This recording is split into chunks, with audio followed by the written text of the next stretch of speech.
X cube minus 27 X minus 3 the whole square X square minus 9 LCM காண்க.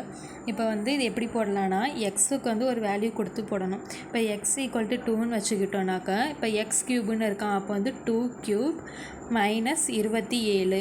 அடுத்தது X minus 3ன்னு இருக்குது, இங்கே எக்ஸுக்கு பதிலாக 2 மைனஸ் 3 த ஹோல் ஸ்கொயர். அடுத்தது எக்ஸ் ஸ்கொயருக்கு பதிலாக 2 ஸ்கொயர் மைனஸ் 9.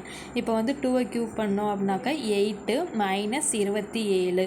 அடுத்து 3ல் 2 பேர்ஸ்னா பேலன்ஸ் 1 தான் இருக்கும், 1 வந்து ஸ்கொயர் பண்ணோன்னா 1 தான். அடுத்தது வந்து 2ஓட ஸ்கொயர் வந்து 4 மைனஸ் 9. அடுத்தது 27 மைனஸ் 8 அப்படின்னாக்கா 19, இங்கே வந்து 1 தான்.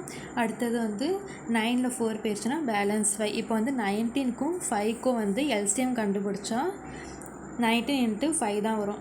இன்ட்டு 5 9 45க்கு 5 பேலன்ஸ் 4 ஓரஞ்சு 5 5 + 4 95ன்னு ஆன்சர் கிடைக்கிது. ஓகேவா? இப்போ வந்து இது வந்து எந்த ஆப்ஷனில் இருக்குது அப்படின்னாக்கா இப்போ வந்து இந்த சி ஆப்ஷனில் பார்த்தோம் அப்படின்னாக்கா எக்ஸ் மைனஸ் 3 த ஹோல் ஸ்கொயர்னு இருக்கான், எக்ஸுக்கு பதிலாக 2ன்னு போட்டோன்னா 3ல் 2 பேர்ஸ்னா பேலன்ஸ் 1 தான், 1 ஸ்கொயர் பண்ணால் 1 தான் வரும்.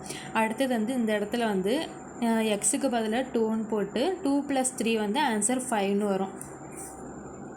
அடுத்தது எக்ஸ் ஸ்கொயருக்கு பதிலாக 2 ஸ்கொயர். அடுத்து 3xக்கு பதிலாக 3 இன்ட்டு 2 அடுத்து ப்ளஸ் 9. 2ஓட ஸ்கொயர் வந்து 4 ப்ளஸ் 6 ப்ளஸ் 9 6 4 10 10 + 9 வந்து 19.